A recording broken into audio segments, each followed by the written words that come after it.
Hey, good morning. We will encourage folks to take their seats so that we can be prompt to start, so we can be prompt to end.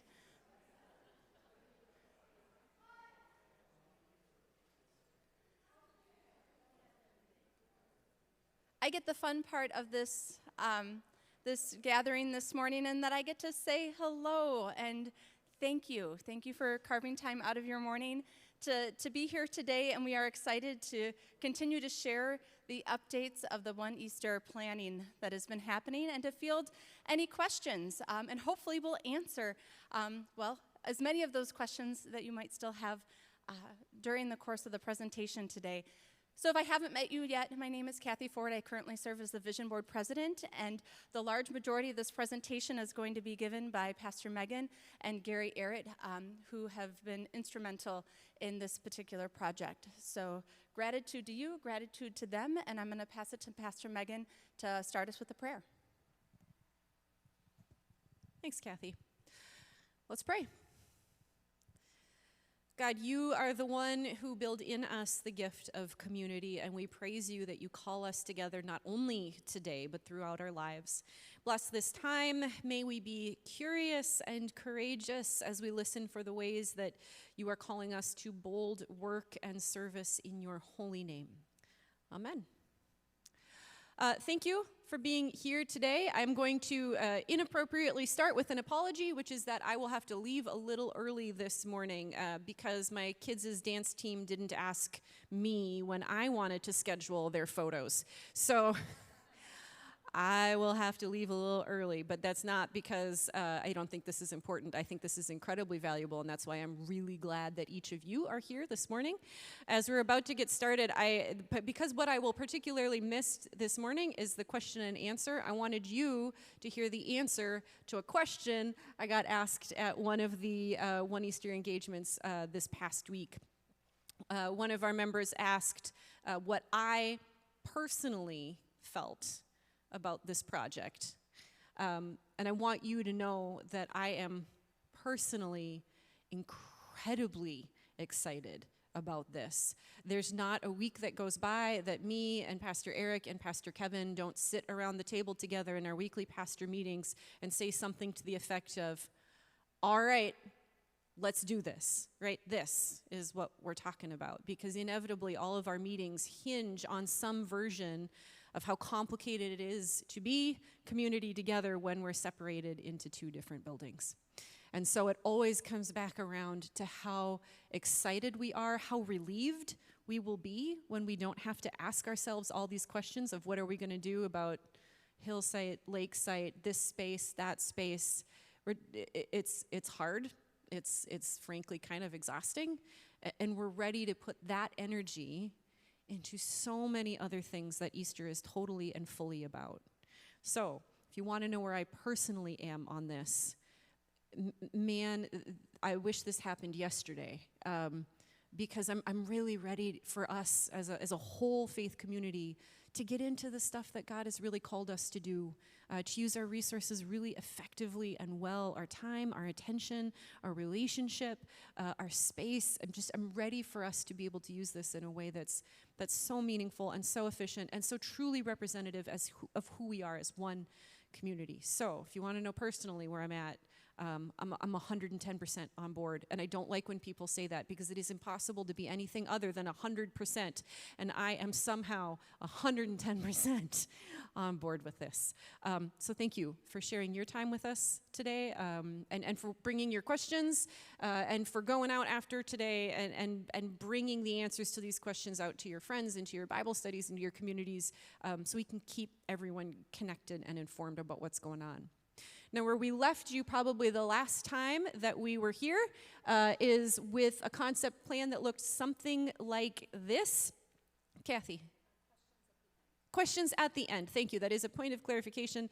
I am sure you have many questions. If you would please write them down somehow and save them to the end on the off chance we answer your question further in the presentation. So just hold on to it for a minute. We will do our best to get to as many questions as we can at the end. This is where we left you. This is the main level. You can see in the dashed line around the building part kind of on the right, that is the existing building. The purple and the kind of yellow to the left, that is all new build of Sanctuary and Commons. Let's look at the lower level as well.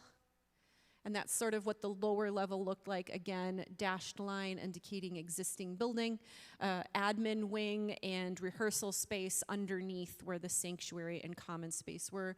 You can see sort of that light dashed area in the lower left-hand side of the screen. That's the extremity of the entire footprint of the worship space. So in this version of the plan, we only excavate part of it to accommodate the admin wing of the building, the offices. That's where we left you. In the meantime, we have been doing a lot of work. I think that's the next one. Yep. In particular, we have these wonderful working groups, and these are just the ones that we've started with. There will be more that will continue to evaluate our plans, but we have folks who've been helping us talk more in particular about the sanctuary and common space, about the kitchen and community room, understanding that that will see a little more traffic as we combine. The education, outreach space, admin space, and then finally we also have a design committee, which is sort of a larger group of folks who are taking their gifts and talents and interest in helping us process all this information from all these working groups. The working groups are in particular volunteers and staff who are really connected to those different parts of Easter's life and work, and so the design committee kind of helps work between those working groups and between our architects to process the information, figure out what it means, and find a way to really bridge all of the gaps and build something really beautiful together. And that brings us to this. Gary, how long do you want me to talk? You want me to keep? Oh boy, I'll talk for a little bit longer, then I'm going to pass you the mic. This is where we have landed today, and we always show you pictures with the caveat, don't get too attached, because as we continue to discuss and plan and evaluate, bigger and better ideas come out, right? So the more that we do stuff like this, the more that we engage with our working groups, the more we learn and the more we can refine the vision of this project. So this is where the project stands currently. This is the main level. Again, the building to the right is existing build. The building to the left is new build. In particular, you can see commons right there, that perfect little square right sort of in the middle, and then the worship space all the way to the side. You can see community room sort of in the lower center, Lakeside Commons on the upside center, and then the great room where we are right there. Next level is the lower level, which is easier to envision since we are currently on the lower level.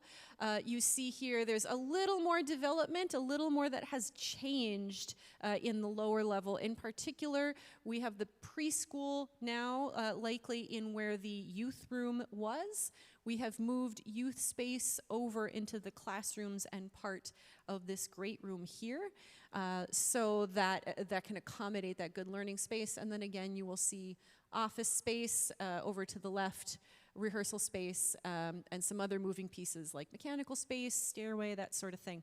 I know that it is a big and small drawing all at the same time, so let's get a little more in depth into a few of these areas so you can get a better look at them. And I'm going to let you hear from Gary and experience his technical knowledge. You ready? You need a cup of coffee or something? Or? Good. As I say, do you want the clicker or do you want Kathy to click? Good morning. So, a combination of Kathy, Megan, and I have done this now. This is, I think, our 5th or 6th time. And the first time, my portion of it, I think I went like 45 minutes. And the second time was 30 minutes. And the third time was 15 minutes. And so today, I'll do my best to maybe get through this in 15 or 20 minutes, and maybe you'll still be around and answer a few questions. So I hope you get good Gary today and not short Gary or bad Gary. Our presentation materials were dated the 4th of April, and so the presentation itself has been consistent each and every time. What hasn't been consistent is either how much we say about each area, or maybe more importantly, the types of questions we've gotten from people. So I would invite you at the end, we can go back in these slides and look at things. There's no such thing as a dumb question. We've gotten a lot, a wide variety, and all questions are welcome. Pastor Megan gave you a quick overview. So what you're going to see in the next 10, 15 minutes are a variety of materials. This is simply a two-dimensional drawing of the community room. So for portions of the building, we've really focused on more simple drawings, two-dimensional, and then you're going to see in a few minutes in other portions of the building, we've tried to go further. We've tried to develop some images and stuff, but the architects in the last couple of months have been working very hard on our project, and there's been a ton of input trying to shape what things look like. So what you see is the community room. There's no question we're looking at modifying the community room.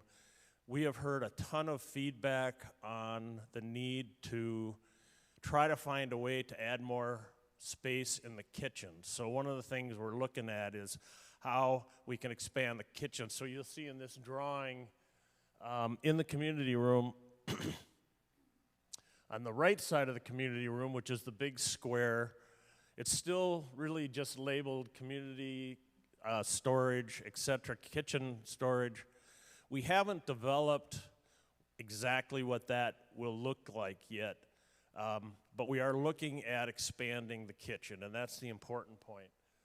The second thing is that when we begin to look at creating a large sanctuary that you saw in the drawing, by code and by logic, we need to look at our restroom facilities. So you'll see at the top of the community room drawing, currently they're labeled, this drawing labeled men's room, and I think it's family restroom.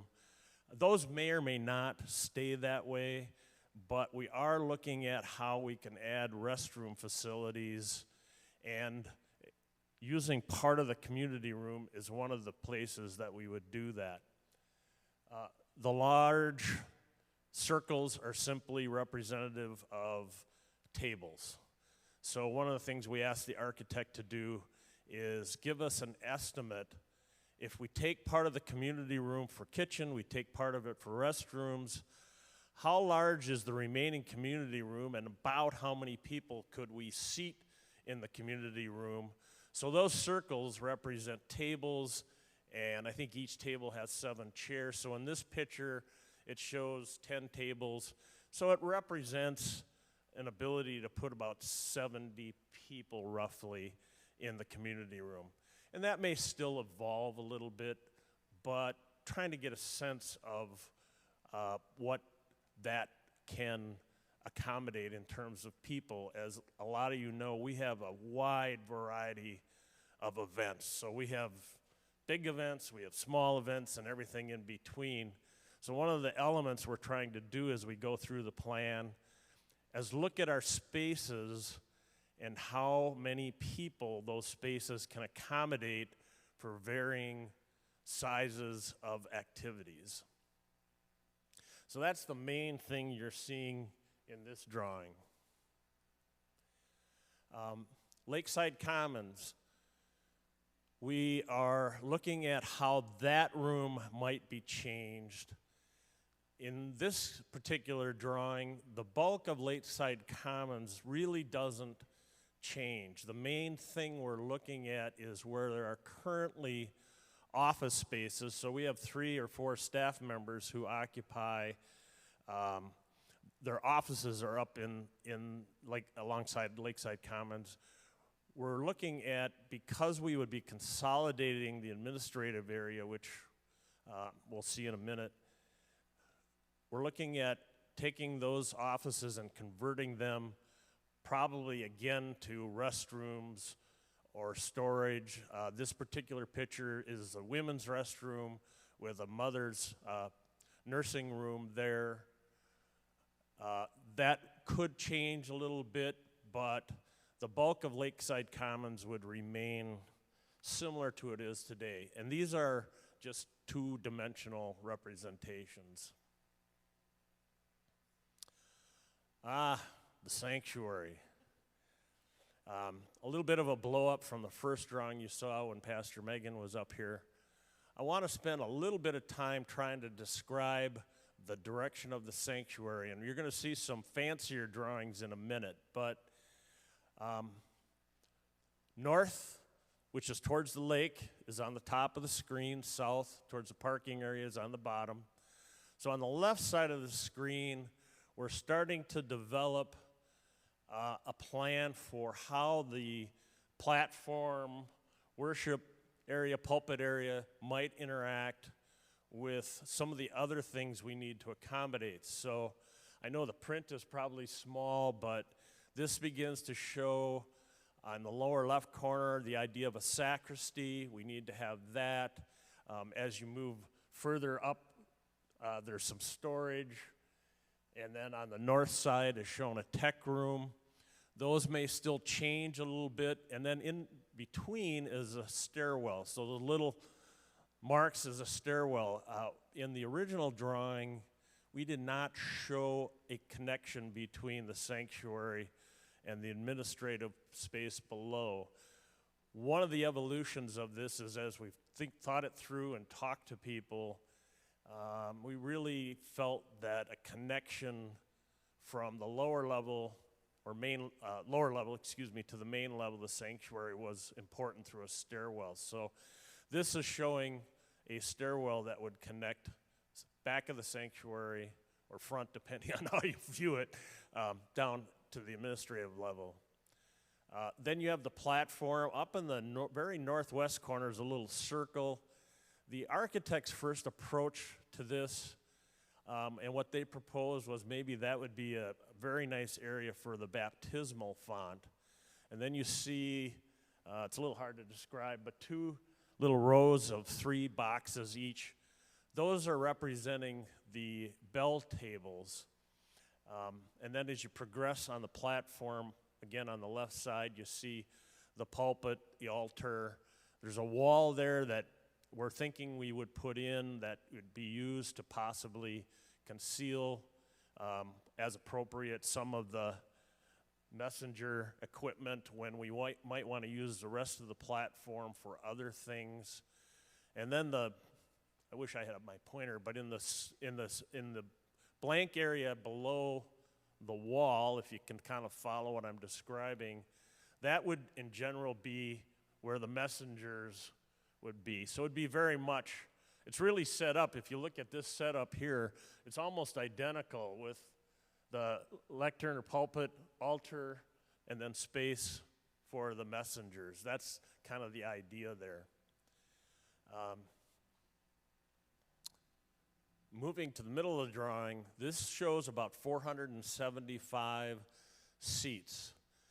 One of the common questions we've been asked is, well, how does that compare to in here, or how does that compare to the hill? Debbie, who's here, I think she told us the other night when we did this that the hill is around 340, 325, something. Okay, so 370 is around the maximum seating at the hill for like an Easter event. This is a little larger than that. This is more like 450-ish, something like that. So we're looking at about 475 seats in the sanctuary. I've told this to folks before, something I learned, so maybe I'm passing on a little bit of knowledge. In a sanctuary design, when you're using individual seats like this, the seats range from 18 inches wide to 22 inches wide, which I never knew, but you learn something. So this drawing represents 22-inch wide seats, just as a reference. So if we were to direct the architect and use 20-inch or 18-inch seats, That would increase our seating capacity a little bit, and we haven't made that decision yet, but that's what's kind of represented here. So it's about 475 seats. The configuration, kind of like this, set up this way, two main aisles that are straight, two angled side aisles. We're likely to end up similar to that. We have kind of discussed how we might do more of an arch, that kind of thing. That'll be evolving as we go. As you move to the right side of the picture, at the top you see a sound or a tech booth, much like Randy sitting back there. We need to have that for quality and all the things that those folks do. You see some storage. Further down you see 45 seats. That is in theory where the choir would be. So we've had a few folks look at these and say, what happened to the choir? Well, they didn't go away. One of the things we're looking at is how the choir might actually be in the back of the sanctuary. There are several reasons for that, and that's not a done deal. We have folks who have expressed concern about that. So I'd be less than truthful if I didn't say there are some folks who are not sure they like that. But Ben has put that forward, and I don't want to put it squarely on him, but he had suggested we at least look at that and really, to a degree, go back to the way a lot of old churches used to be, where the choir was either in a back balcony or whatever. So this concept shows the choir in that southeast corner, which also, from a acoustical standpoint, seems to make a lot of sense. Some of the best acoustics would be with the choir positioned in that location. The organ would be in that back corner, the pianos, those kind of things. So the more traditional-based worship elements would be, at least in this concept, in the back, in the southeast corner. I think the other points I'll make, I'll show in the next drawing.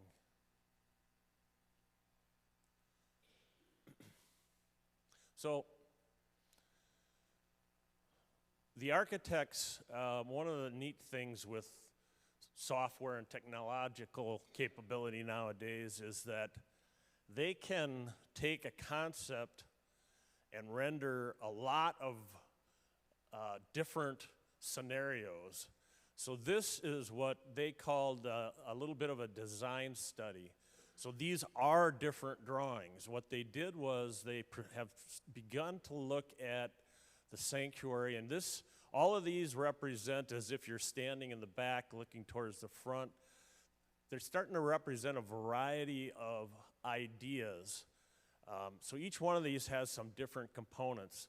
One of the things we've told them is important is we would like any component or any option to really consider some type of cross, very similar as a prominent feature to what is at the hill.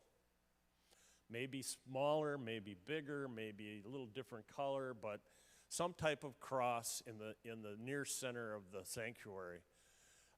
They have looked at a variety of how the front might be treated, with as simple as white walls to more wood features. So you'll see the dark is the use of wood. They've looked at a variety of sizes of what the altar and pulpit area might look like. All of that, again, is very much a work in process. But this starts to give you a sense of what that sanctuary might begin to look like. This is simply a blow-up of one particular one, and there were multiple choices I showed you in the previous drawing. This happens to be a blow-up of one of the choices. So in this particular case, in the left corner, you see the door that was into the sacristy area. So the sacristy area would be behind that. As you go from left to right, then you begin to see the stage or pulpit, area, altar area. And then over on the right side are a number of windows. And one of the things we've talked to them about is how we can maximize views to the lake, maximize outdoor light, maximize that kind of thing.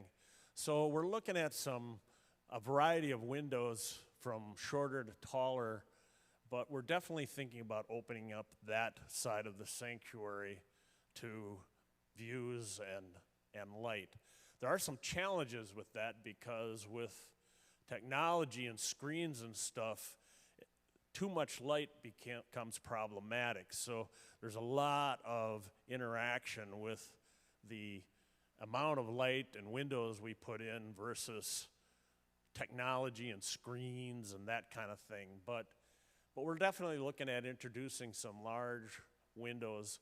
On the left side, again, you see some smaller windows. The smaller windows up higher, those face south. In this concept, you can't see it, but they propose 3 windows. That is, again, all kind of a work in process, but we're looking at how we might bring some natural light in on the south side as well. This just kind of spins you around and puts you up front, and is one option for as if you were Pastor Megan standing up front, what it might look like. And you can't see the windows, but this begins to show the congregational seating. If you kind of look in the back right corner of this view, you see the organ, the choir risers. You see some seating on the left side of the picture. Again, this is all very much a work in process. So in the earlier drawing I showed you in the back was storage.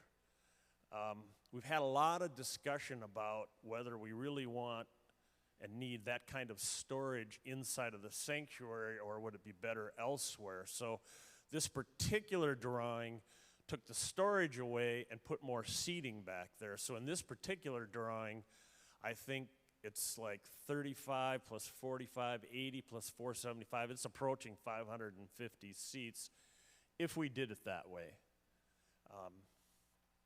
And then the last feature in this drawing is the approach we're generally taking is similar to the hill, where we would have some type of glass wall in the back, glass doors, so that on that Christmas event or Easter event or larger community events, we could use the Easter Commons, which I'll show you in a minute, as additional space for seating.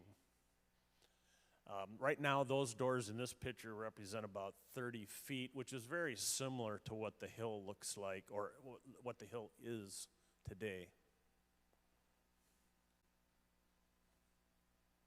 Uh-oh.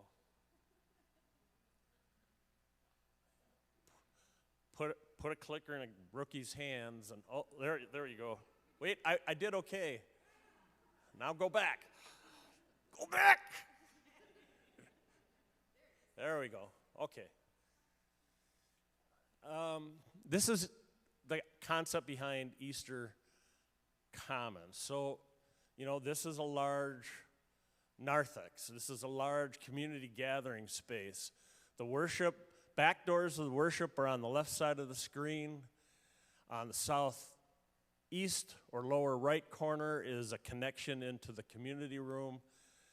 On the top right side is a link into the existing building. So to try to get you oriented, the doors that we all came in today here are the equivalent of where it says 2 existing buildings. So those doors would be removed, and that would be a link between the new addition and the existing building.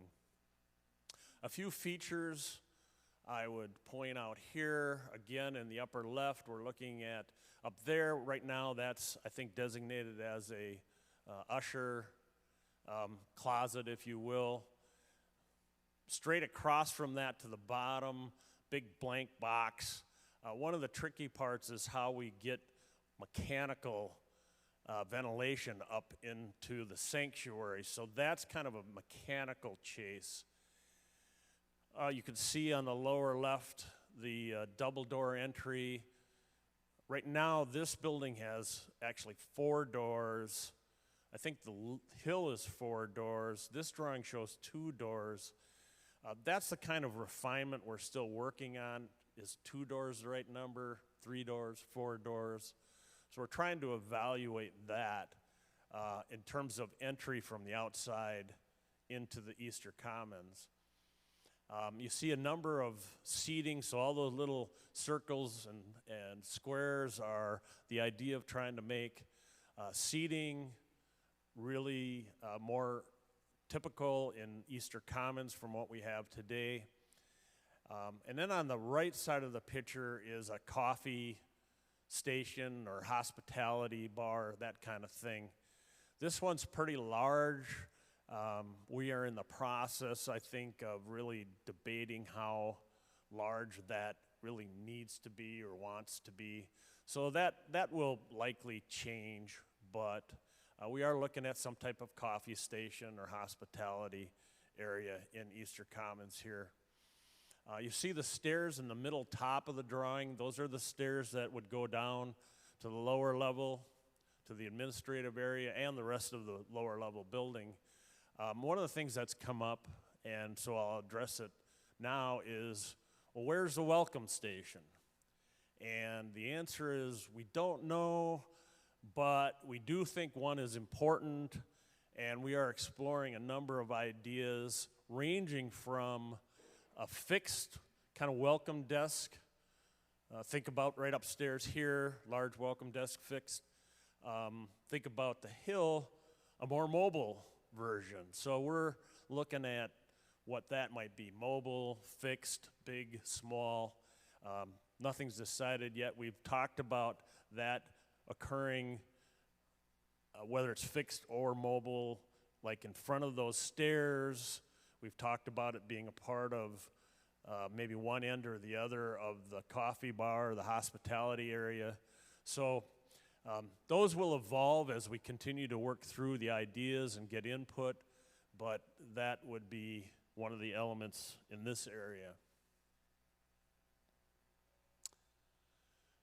This is a view as if you were standing in the parking lot looking mainly at Easter Commons straight ahead. So you can see, and then the sanctuary is to the left and existing building is to the right on the screen. So it begins to give you a sense of the size of the sanctuary relevant to like Easter Commons. So we're definitely looking at the sanctuary would be a pretty, it wouldn't be this big, but we're trying to clearly make the sanctuary a reverent, very dominant feature. The south wall, kind of by those trees, in this drawing is about 25 feet tall. So that would be pretty similar to the height of the hill. And then it has, of course, a sloped roof. Easter Commons would be more like 15, 17 feet tall, that kind of thing. This drawing just kind of shows you the doors. You can kind of see right dead center of the picture. As you go across, you see some garden or a planter or some kind of type of seating. That will all evolve, but we're looking at how that might be some type of welcoming plaza there. And the other feature I've just pointed out is that in Easter Commons, we are definitely looking at a lot of glass, both glass on the south side and glass on the north side out towards the lake. The challenge with that is that solar issue. So the architects are looking at a variety of ways that we might treat that. So you see not full glass panels on this picture, but the introduction of some screens or some other mechanisms. That again will evolve as we move forward. But it really, we're trying to create kind of a very dramatic entrance, and in particular, a very clear entrance, so that those of us who may be here regularly, you kind of know where to go, but each and every day and each and every Sunday, there are visitors, and so trying to help people understand where do I go is an important element. This is if you just walked in those doors from the parking lot. What do you see? Left side of the screen is your back doors into the sanctuary, the glass looking towards the lake, some seating area, and then you can't quite see it, but off to the right would be the coffee bar, hospitality bar. I was asked, well, is everything going to be white? And the answer is, I don't know. This drawing simply illustrates everything in white. Don't let that fool you. Don't know what it'll look like. I'm sure we'll find things to hang on the wall and put on the wall and drawings and things like that. But a lot of folks think that trying to keep things with a fairly clean look as best we can is important. So this kind of illustrates some of that.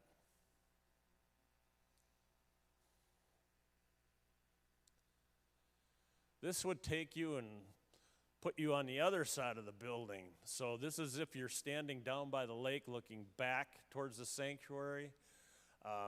You can see in this image the order of magnitude of size of the sanctuary, again, versus Easter Commons. You can see all the windows. The windows in the sanctuary on the middle right side are definitely scaled much larger. Below that, you see the windows that would be in the administrative area. So we're definitely trying to create natural light into the administrative area.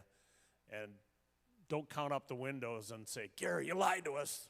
There wasn't 6, there's 7. Or we're working on that. But we're definitely trying to introduce windows into the administrative area, which is below the new sanctuary. And then you can see all the glass on the Easter Commons area.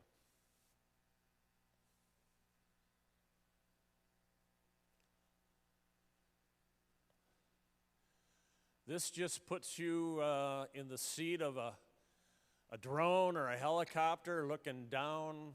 I won't spend a lot of time on this, but this is an initial site plan. A couple of features you can see. The vast majority, not all, but the vast majority of the parking would all be out on this south side. As much as we can to focus parking really on those main doors. So in my view, this is somewhat similar to the hill where a vast majority is on one side. It's pretty clear where the front doors would be. This picture you can see on the left you can see the lake and the tree line. And then you can see the new sanctuary. On the upper right is this room, the great room, and in between is everything else.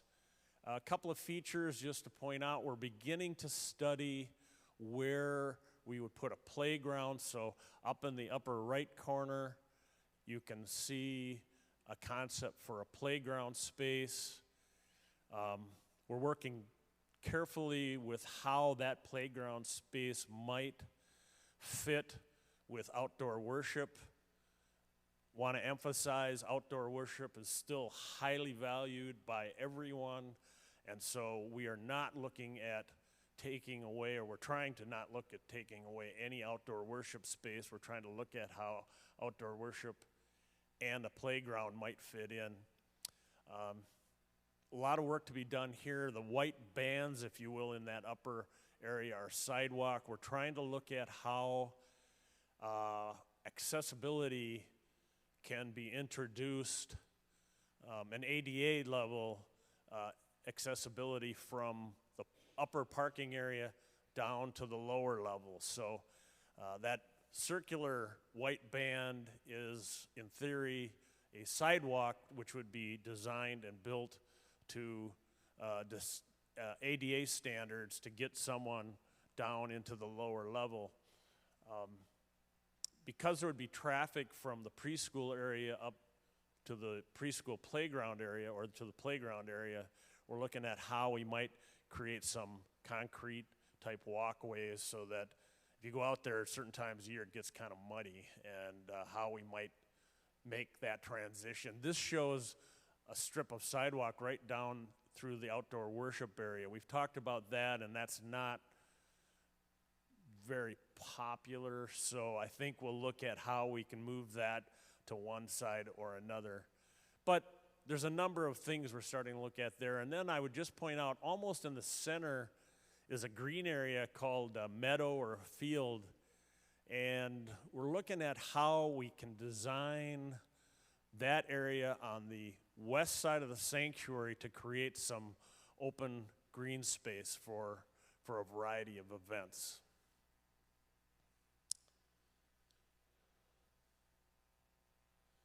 Okay, now back to the boring stuff. Important but boring. Right now, this concept is built around a total project budget of about $15 to $17 million. We completed with the architects at the beginning of the month the schematic design phase. So when you think about this, and a lot of the questions we've gotten are really questions that are oriented towards the final answer, like where's this going to be? And we take those questions very seriously, but at this point, and I'm sure some of your questions might be this, some of the answers sometimes right now are we don't know, because going through the process, what we asked the congregation to vote on up to February 4th was what we call a simple concept. Sanctuary is going to go here, this is going to go there. Pastor Megan walked you through those two drawings, very light on detail. Now we're into the schematic phase where we're starting to say, what do these rooms look like? How big are they? What do they have in them? That kind of thing. So we completed the schematic design process, and we've now turned it over to a contractor that we're working with. So this week we're starting to get, we will get on Thursday, our first glimpse at the contractor actually pricing all of this. So reconciling our capital campaign results, the updated construction cost estimates, and then refining our budget is one of the upcoming steps. Some folks don't care, others care a lot. How are we going to fund this? You're starting to see in this screen a little more information in terms of our financing and what it might look like. I'm going to go to the bottom first. So if you look, total project funding, based on what we know, we've begun to refine our project size down a little bit. So in the previous screen, I showed you 15.5 to 17 million. We think it's going to be more like 11.5 or 12 million to 16 million based on our financing sources. So you see there's four primary sources: sale of the hill, the capital campaign results, borrowing, and use of reserves. And we're still working with a range on those, but as we move forward, we're beginning to narrow those down a little bit and get a better sense of what our financing will be. And as I mentioned a second ago, this week begins to really be an important week as we bring those two components back together again, financing and cost.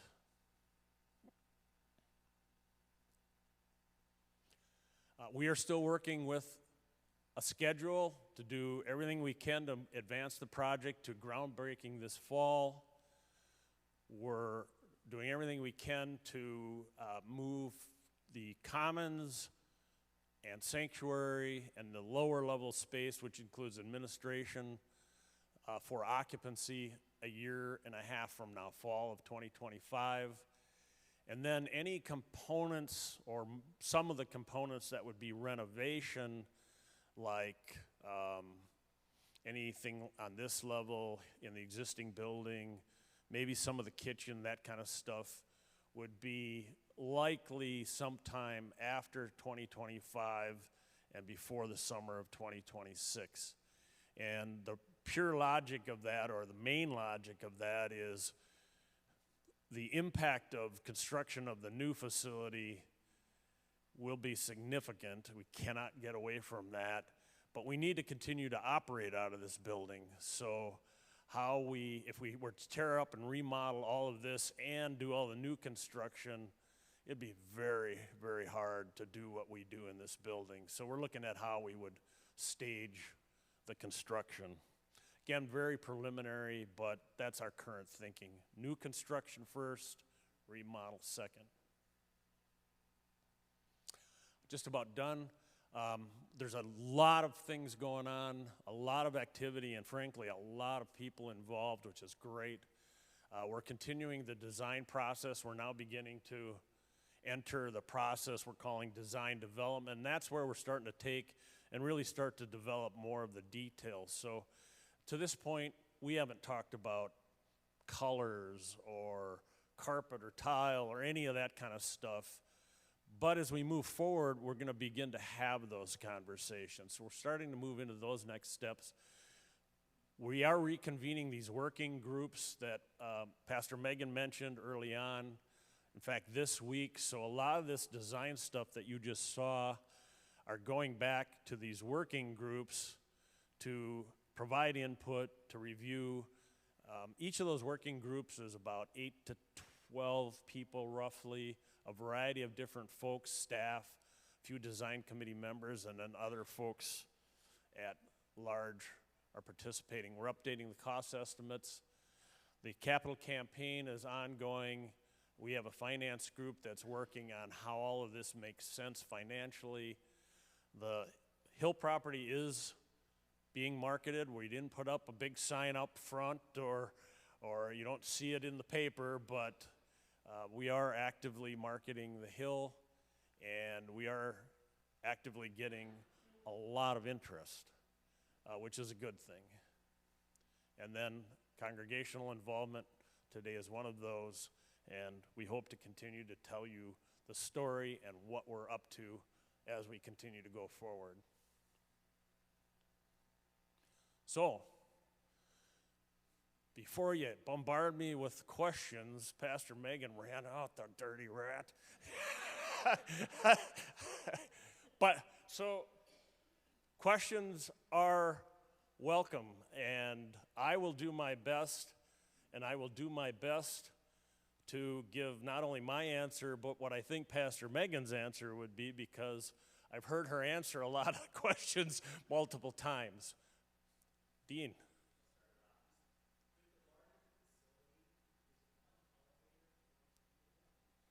So, yep. So Dean's question was, with the larger facility, will one elevator be enough, or will one elevator work? And the answer is, from a code standpoint, yes, we do not need to do a second elevator. From our philosophical standpoint, we are looking at sticking to the one elevator. Elevator introduces a ton of cost, and so. Let me just add 1 second. The sanctuary will also be on the main level, so there won't be as much of a need to come down to this level, because there will be a grade entrance, and that's where worship will be. Sorry, Linda.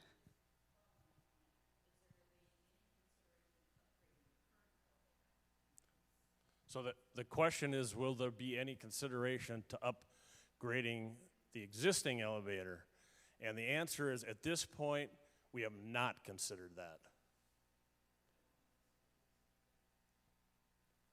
Yes?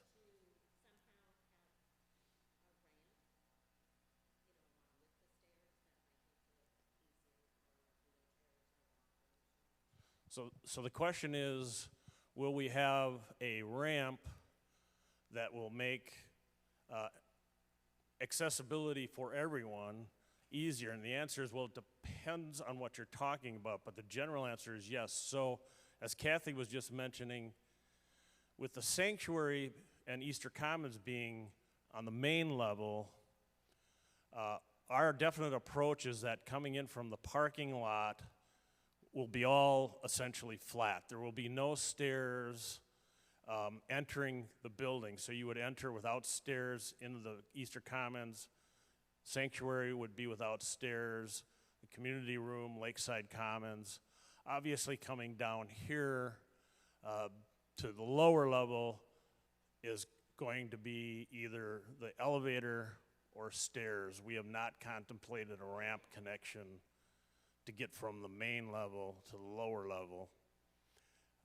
And then I want to mention in the sanctuary itself, we've been asked this question, and absolutely we would incorporate, this one does not have it, but we have talked about a ramp being incorporated into the sanctuary pulpit area for access to the platform. So we are looking at some type of ramp for the sanctuary pulpit area.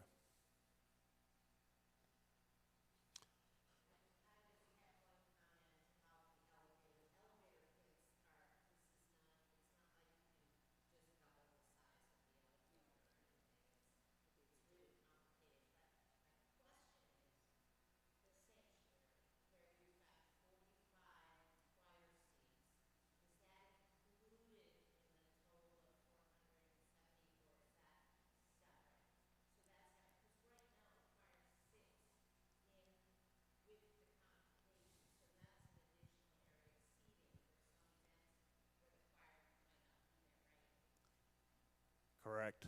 So I'll repeat the question, but if I can get it to go back, I'm going to go back to the drawing.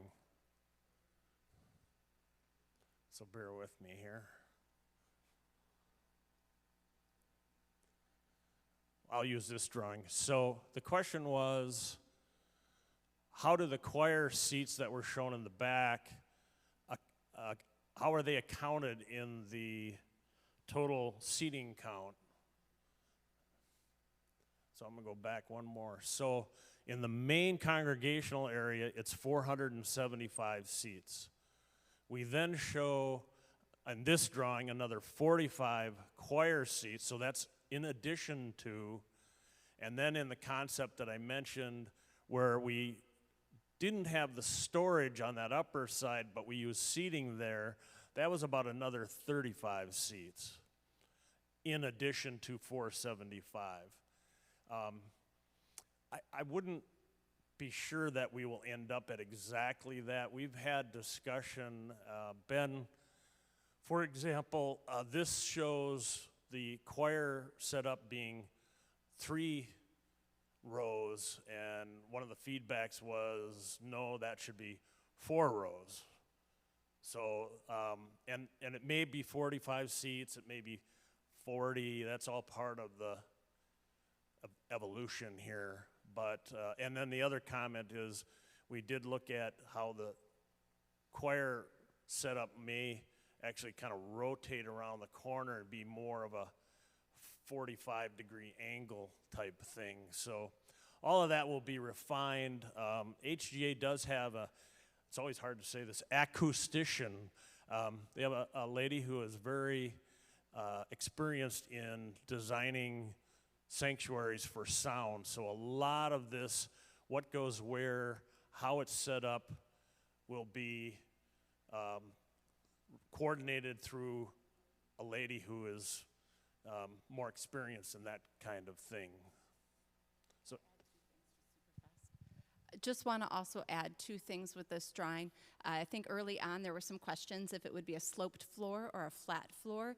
And so a flat floor is where we're at for a variety of different things.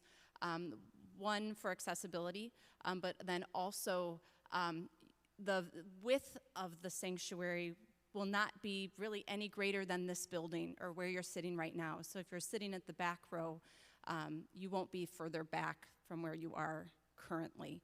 And then those back 2 areas would be on some sort of riser if you would need to be higher up for a line of sight. And that the platform then for better viewing would also be about a 2-step up so that you would have better viewing and not all be on the same plane.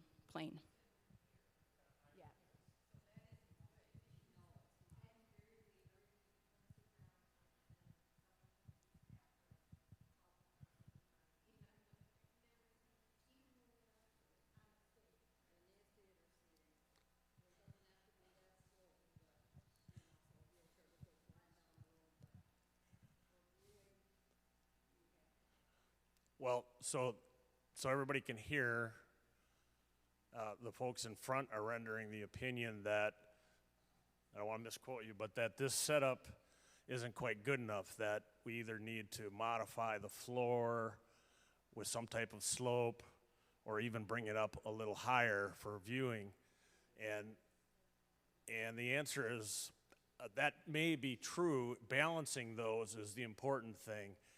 And because we have a level below the sanctuary, what the architects and the contractors are telling us is to introduce a sloped floor is a lot of money.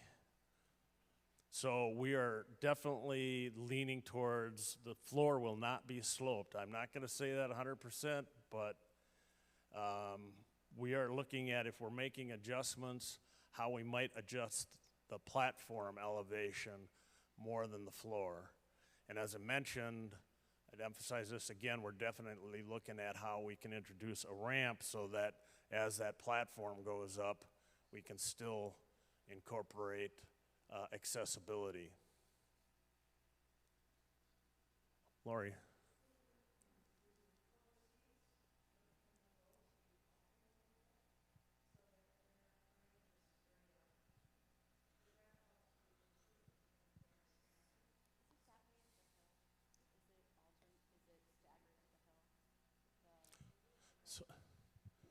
So the question is, will the seats be staggered to help in visibility? So these rows right here now are all one exactly behind the other. And the answer I would give is, I really don't know. This drawing shows that they're like this. But that may or may not be how it gets set up. And to some degree, I would say, to some degree, this is really a function of the operations staff and the worship committee and how they choose to set it up. What we're trying to do at this point is determine about how many total seats we can get. You know, if you look at the even today here, sometimes there's seating over there, and it varies constantly. So the one thing I can tell you is we are leaning towards individual seats rather than pews. Pardon? The chairs? Yes.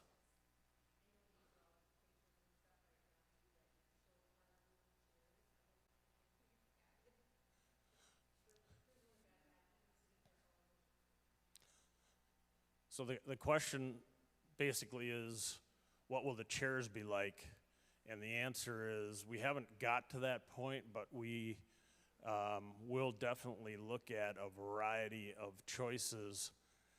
I've done a little bit of work looking at this, and you can find some really, really nice individual chairs that I think go for over $600 a piece. And you can find some less desirable chairs that are a fraction of that. That's going to be a consideration, because when we're talking about purchasing 500 or more chairs at $600 a piece, that's a $300,000 bill. That's pretty stiff in the spirit of the size of this project. So it's probably going to be somewhere in between. But we have not begun to look at the details of the furnishings themselves. Debbie.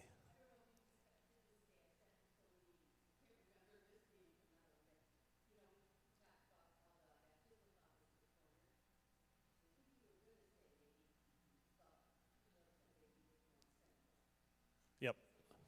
So this is a good. So Debbie's question or comment was basically regarding this drawing, and I had mentioned the baptismal font up in that upper left corner. A lot of the feedback we've gotten is that that would not be ideal. I think Pastor Megan feels fairly strongly that the baptismal font needs to come back more towards the center of the sanctuary. So I definitely think that that baptismal font would be more centrally located. Likewise, we've had discussion about the location of the bell tables, and the important thing is that we have a place to set them up, not necessarily that they're always set up in that location. So we've discussed how the bell tables might be used or stored in different locations. So what that would mean is that upper left corner would be a lot more open. The baptismal font wouldn't be there. We probably would not extend the platform all the way.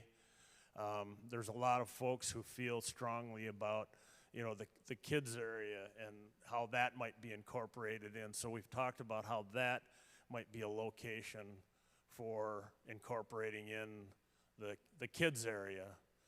So I think we're definitely moving in the direction of that being cleaner and clearer up there, so you could actually go up to the glass and look out, that kind of thing.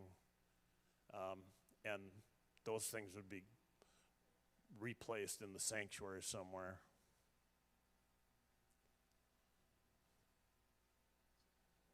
Oh, Lori was.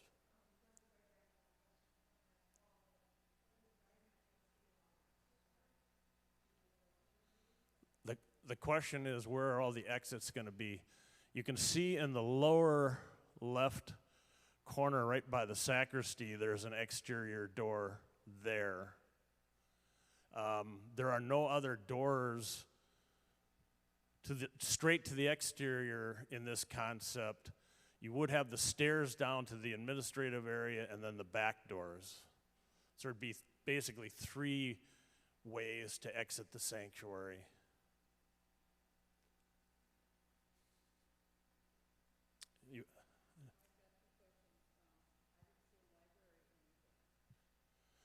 We are definitely bringing the library along. Where that will go is still moving around, but there's definitely a commitment that we've talked about the library being a part of.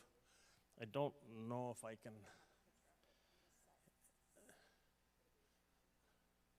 Yeah, I'll just go back to this level. This is the lower level where we are right now. And in the center of the drawing, you'll see some space that's marked music rehearsal. And then next to it is mechanical. A little hard to see. Can you see that? And there's a conference room there. There's some other space. We've talked about how the library might be in that conference room, which is right in the middle of the drawing.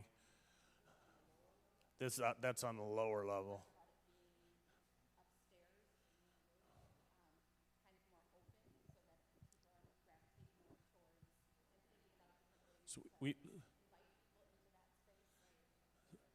So the library, I think we feel pretty strongly that continuing to have a faith library is really important, but where it will be is still kind of moving around. Just a second. You had a second question? Solar.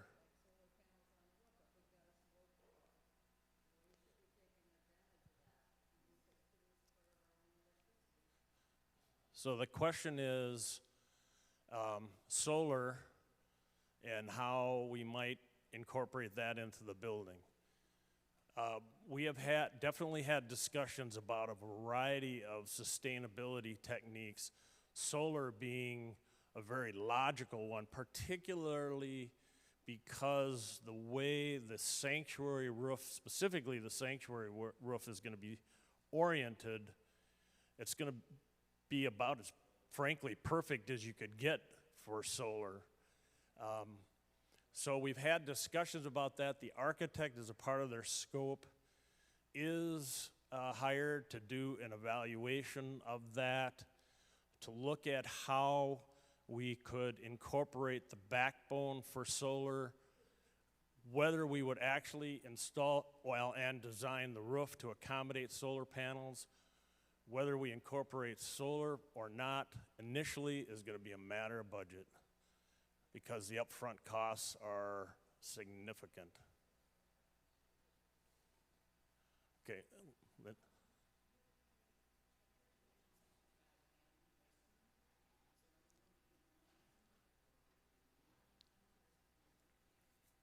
So the question is, would we have a family restroom, only one, and where would it be located? We are looking at one family restroom that would be in the center of this picture, either near Lakeside Commons or near the community room. We have had a little bit of discussion about how the restrooms might be changed to gender-neutral restrooms, that kind of thing. But we haven't really resolved that yet. We do intend to have a family lounge or a family restroom. It's going to be on the main level, not this level. One on the main level, proximate to the Easter Commons, proximate to the sanctuary, and really pretty much in the center of the building.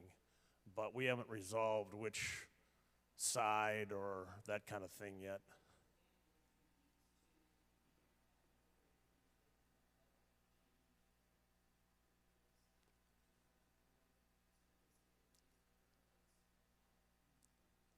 So the comment is, so everybody hears, that the family restroom would need to incorporate into it, and correct me if I state this wrong, an adult changing table. I don't know if it has to by code or if that's a desired factor. Either way, providing that input to the architects is something we can definitely do.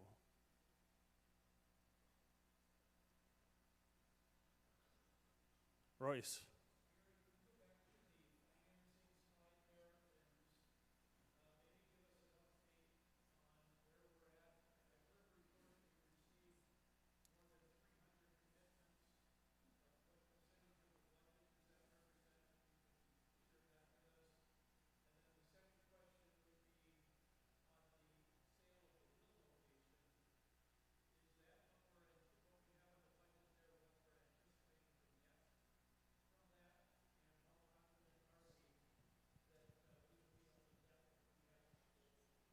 Okay, two questions.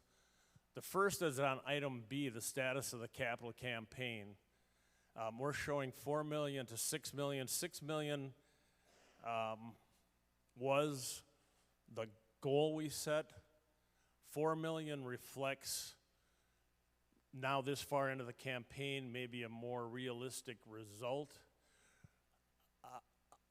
I'm going to have Darcy whisper to me, but not. I'll keep the microphone, but the last I heard, the commitments were something about 300 and, how many? The commitments are about 3.2 million so far, and about 350 giving units making that $3.2 million commitment. One of the things, and I'll answer your second question in a second about the Hill, one of the things that's a little tricky when we talk about this is the primary capital campaign for, hopefully everybody here filled out a card. The left side of the card was really about what I would call the down payment, if you will, what a commitment was to the campaign up front, if you will, even though it's maybe pledged over 3 years.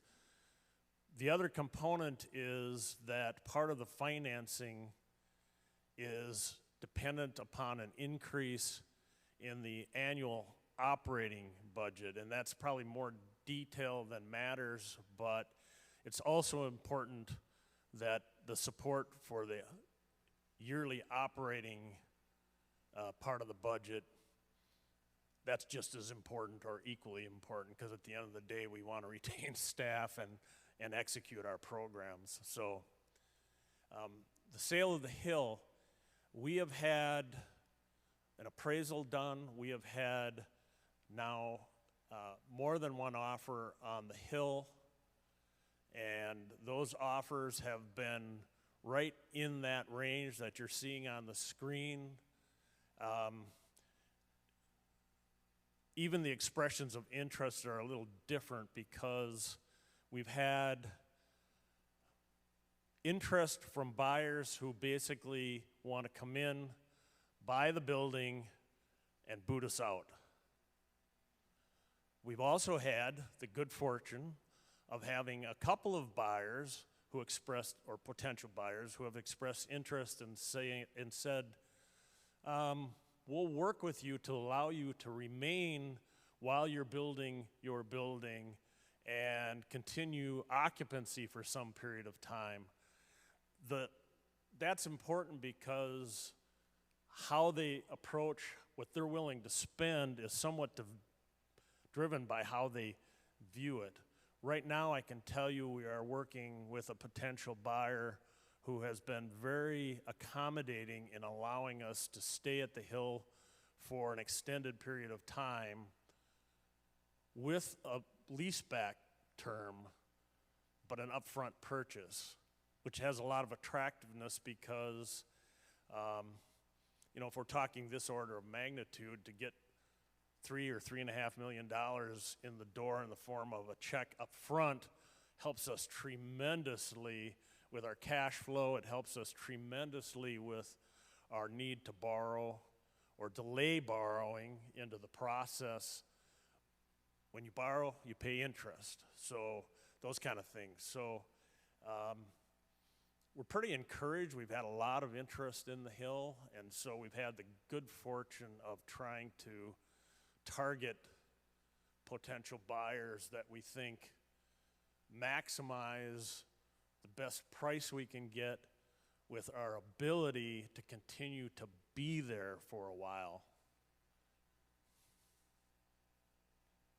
Neil.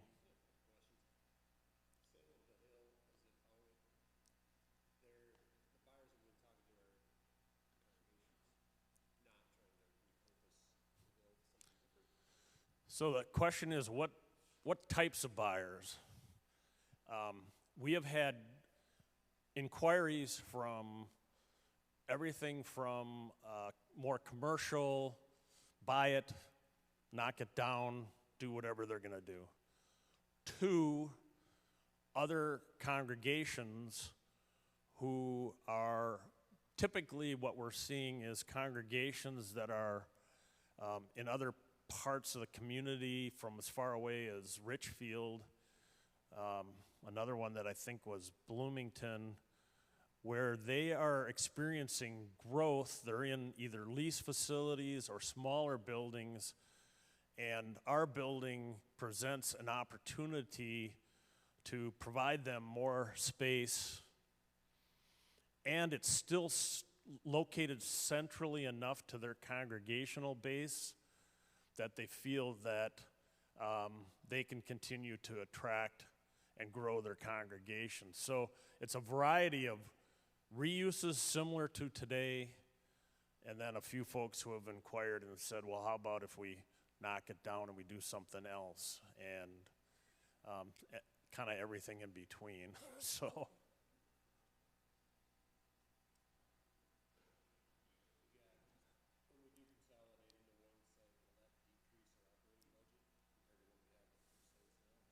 So the question is, if we consolidate, will that decrease our operating budget from where we are today? And I think the best answer I could give was be yes and no. So clearly there are some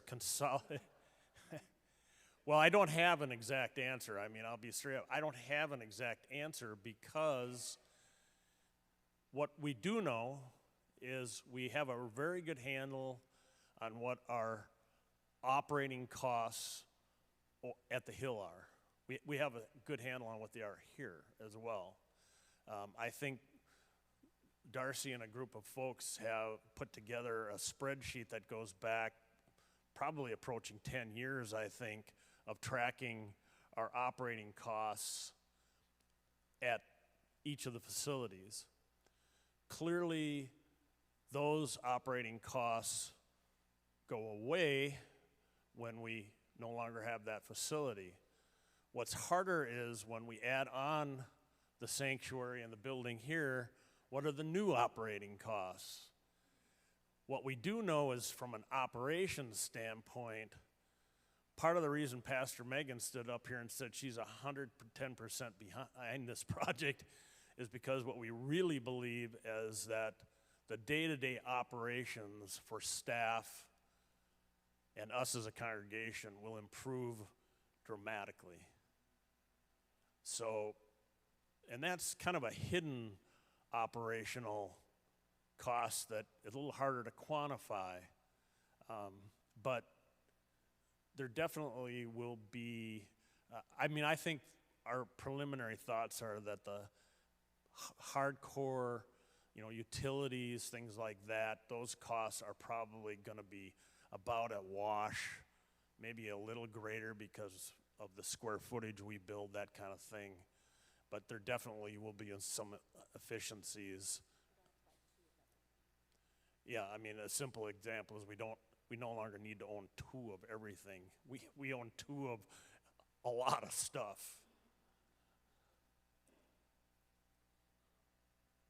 Yes. How many family units are there at Easter?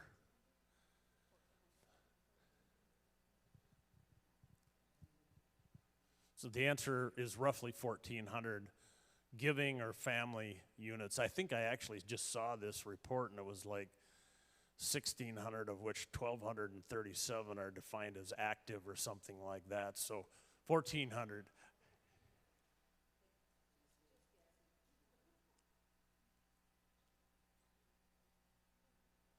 Lori.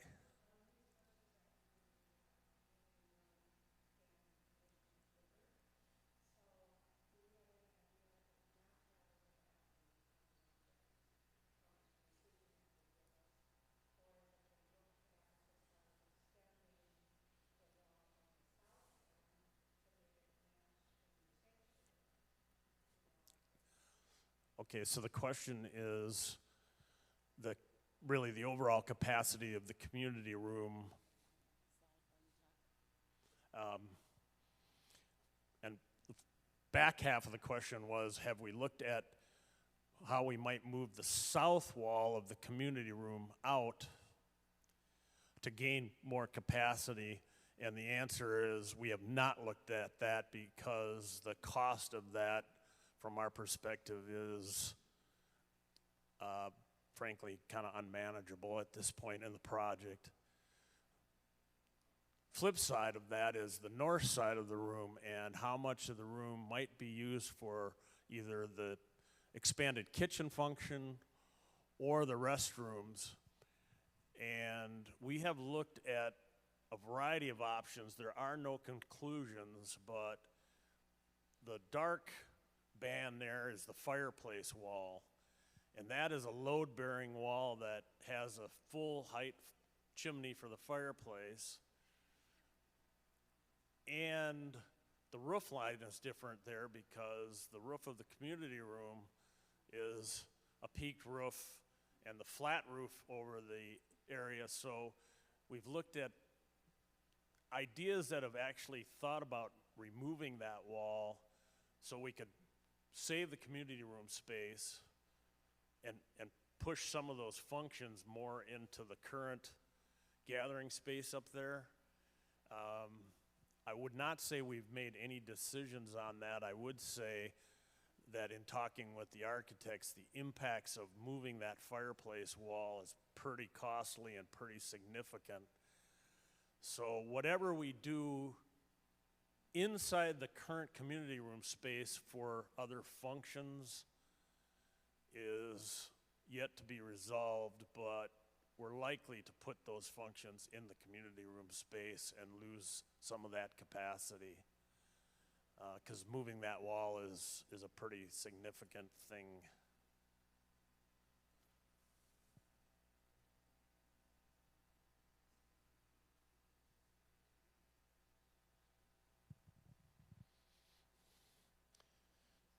All right, well, I don't want to cut off. Oh, yes.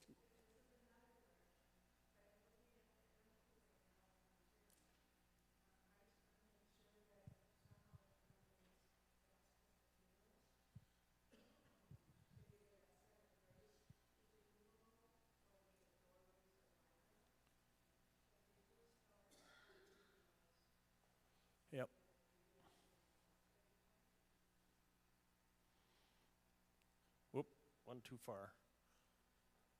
Well, this is the plan view, and then think about it from this view. So the question or the statement was, we need to make sure that the doors accommodate the ability to easily enter for caskets or other funeral things, and absolutely agree. No question about it. We haven't gotten to that point in the detail, but that was one of the reasons why we did have some discussion about a simple two-door, like it's shown here, not the double door feature, but the two-door feature. Whether that was enough, we should look at 3, whether we should look at 4, and I would say that's definitely something the architects are looking at in that regard.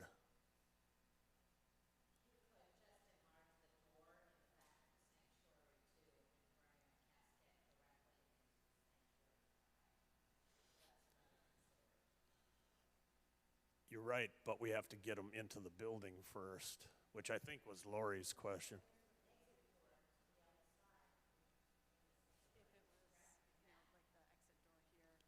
Yeah, okay, yeah, if you're referring to the exit door that was shown in the lower left corner by the sacristy, yeah, if that door were enlarged to a double door with a removable mullion, that would allow that function to come in off to the side of the sanctuary, and in that way. That's a great point and a great question. So that's definitely something we can review with the architects.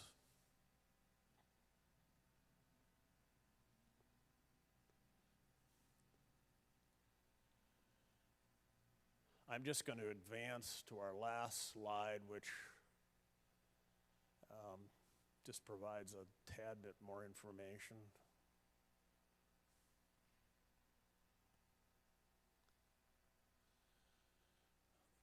I've just put this up here.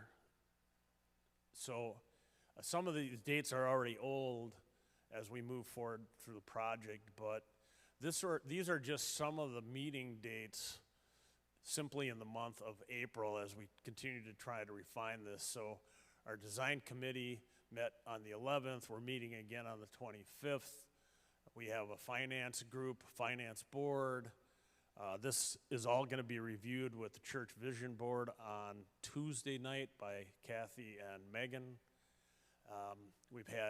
This is our third informational meeting. And the annual meeting, I don't know how much of this will be presented then because there's a lot of other things on that agenda. But we've been trying to be very active and as transparent as we can about what we're doing and where we are in the process. And we're getting a lot of input, a lot of comments. Some of them, frankly, are diametrically opposed ideas. Some folks want the fireplace to go away, and other folks believe that the fireplace should be preserved at all costs. So we're trying to do our best to navigate through those kinds of issues, but it's all part of the process. So this takes us through the end of April. We will then in May, June, July be proceeding into the next level of design, really starting to refine a lot of what you saw today, beginning to work on the interior features, whether that's colors or materials or access or platform elevation. All of that is a part of what we'll be doing here in May and June into July, with the idea of trying to complete the design early enough this summer or early fall to still break ground this year.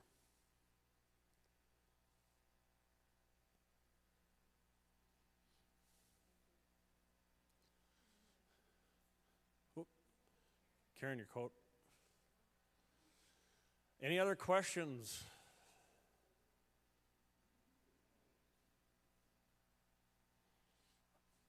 All right, with that, on behalf of Pastor Megan, the staff, Kathy, myself, thanks for coming and listening.